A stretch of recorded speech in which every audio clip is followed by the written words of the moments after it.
Hello, my fellow Earthlings. Welcome back. I'm Amber, and I am so excited because today I am sharing with you my 2018 favorite books. Now, I'm going to go through these a little quickly because I've mentioned some of these in a previous video. I think, let me double check. I mentioned one of them in my last video, but I am so excited about this. I know it's coming to you a little late. January's been a little hectic.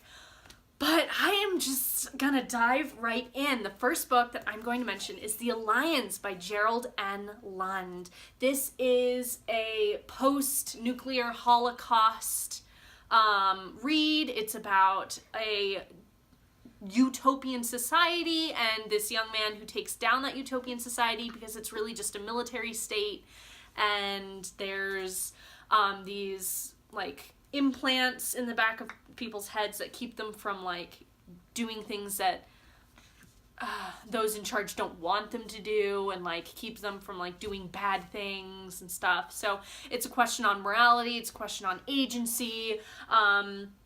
There's a twinge of a romance, which I really enjoyed, and I don't generally enjoy romance, but like it was subtle, it wasn't like blaring, it wasn't like the whole of everything, but I did enjoy it. So The Alliance, Gerald and Lund, super good. The next one I want to talk about is The Westing Game by Raskin. Now this is just a super cute, like middle grade mystery. It revolves around the death of Sam Westing. Is he really dead? Did one of them really murder? And when I say one of them, I mean one of the people living in this apartment building up down the road from Sam Westing's mansion.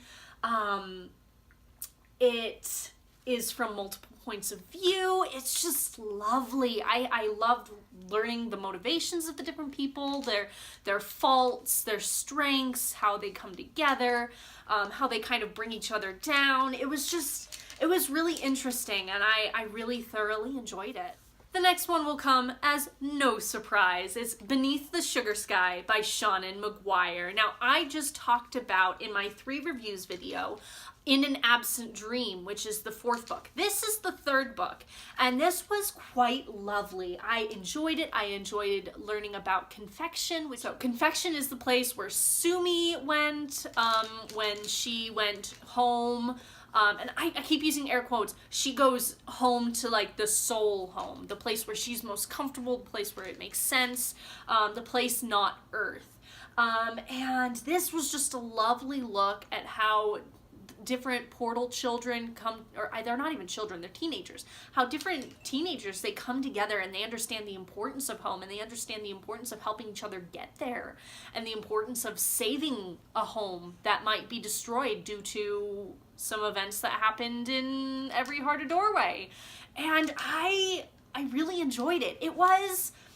It's not my favorite of the series, but I read it 3 times, so I mean, it's still a win. The next book I'm going to talk about made me sob like a baby. I had so many moments in this book where my heart just broke, and that is We Are Okay by LaCour. And just, this is a beautiful book.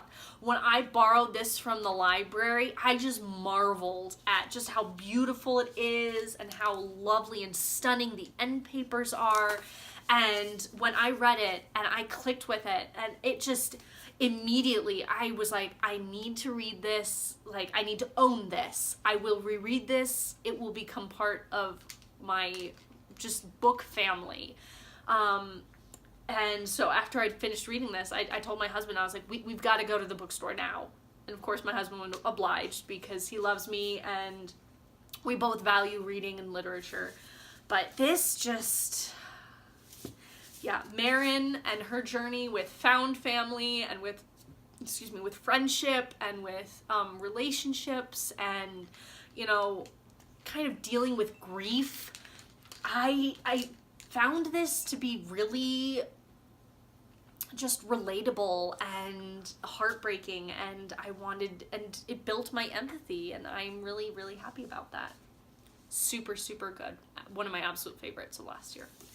The next one also made me cry. Now, I don't want you to get the impression that I cry a lot when I read. I don't. So the fact that We Are Okay, and this one made me cry. I knew that these would be really, really special to me. And this is The Female of the Species by Mindy McGinnis. Now, I saw this, it's a neon bright color. I saw this in the bookstore one day when I was just browsing.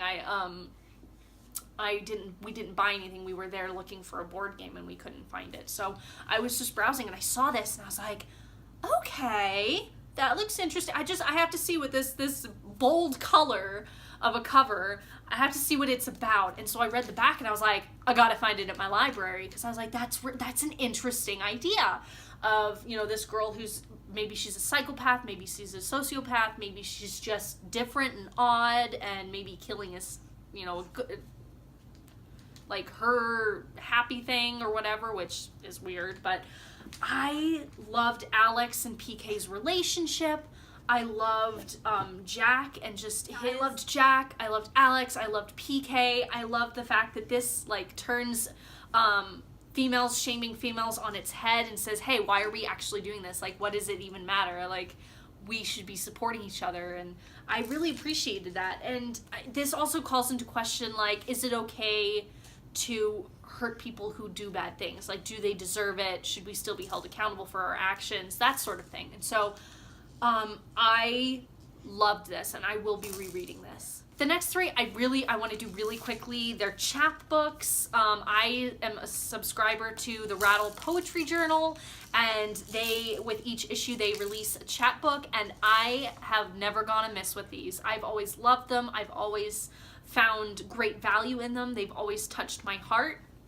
And so I'm just going to do In America by Goetsch. This actually came out in 2017, and it was one of my 2017 favorites, but I also reread it in 2018 numerous times. So this is still a definite favorite, and this talks about trans spaces and the trans experience, and I really, really loved it. The next one is Punishment by Nancy Miller Gomez, and this talks about teaching poetry in prison, and it talks about the prison experience and literature itself, and how we connect with literature as human beings. And I really, really loved this one as well. The first poem really caught me, and I knew I was going to love it from then. Now, this one is probably my absolute favorite of the three collections, and this is Tales from the House of Vasquez by Raquel Vasquez Gilliland. Now, this is, she's Mexican-American, the author, and this felt very much like the superstitions and the stories and the morals that a mom passes down to her daughter, and the daughter then passes down to her daughter. It felt very generational. It felt very intimate, and the poetry just it hit a part of myself that I didn't realize I needed touched by literature. I didn't realize I was missing that intimacy, that family connection. I felt like I was part of the family. But yeah, I felt like I was part of the family, and I just connected. And there's this one poem in it called The Tale of Called Magic that just ripped my heart out. It's about, the loss of family and wanting to reconnect with them. And I don't know what called magic is enough to describe it to you. But again, it's part of that superstition, belief, ideal system, and I just, oh man, it broke my heart. And then there's another one in here called The Tale of Postpartum, about, after you have a baby, after a woman or a person with a uterus has a baby, and that postpartum depression, that feeling that that can happen. And I connected with that a lot, because I had a baby last year, and it was super hard. Sorry, let me get my eye. Yeah, I had a baby last year, and it was super hard to adjust. And I felt like I did a really good job, but I still had a lot of my mental health acted up, and I had a lot of those issues. So reading this, it helped me feel like I was able to start addressing that. So I'm really, really thankful for this collection. this next one I actually borrowed from a friend, and then just recently my friend gave me his copy.